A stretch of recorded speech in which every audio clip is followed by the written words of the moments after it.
Have you not noticed that on some days the clay seems to cooperate with you effortlessly, while on other days nothing seems to go right? The clay feels difficult to center, the walls becomes uneven, the rim starts to wobble. You find yourself wondering if the clay is different or if something is wrong with your technique. But often the biggest difference isn't the clay, it is you. Pottery has a remarkable way of reflecting the state of the person behind the wheel. If your shoulders are tense, your hands often becomes tense. If your mind is rushing, your movements begins to rush as well. And because the clay responds to every movement, it quietly mirrors what you are bringing into the studio. The clay doesn't actually feel your emotions, of course. It does respond to the physical effects of them. Tight muscles create uneven pressure. Impatience leads to hurried movements. Frustration causes you to grip harder than necessary. Before you realize it, the clay begins to show exactly what your body is doing. That's why experienced potters often say that drawing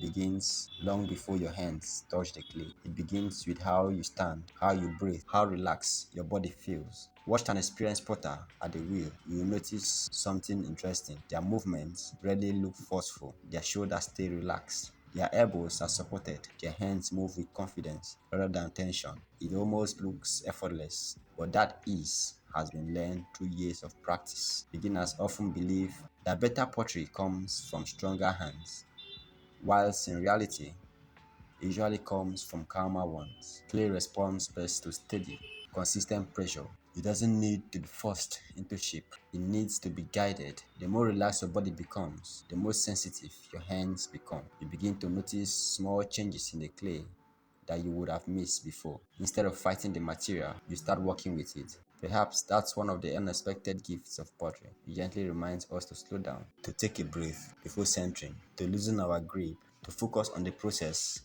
rather than worrying about the outcome. Many potters discover that some of their best work happens on the days when they arrive at the wheel without trying to prove anything. They simply sit down, prepare the clay, and allow themselves to be fully present. The stuff there is, the quality of work often follows. Maybe that's why pottery feels so therapeutic for so many people around the world.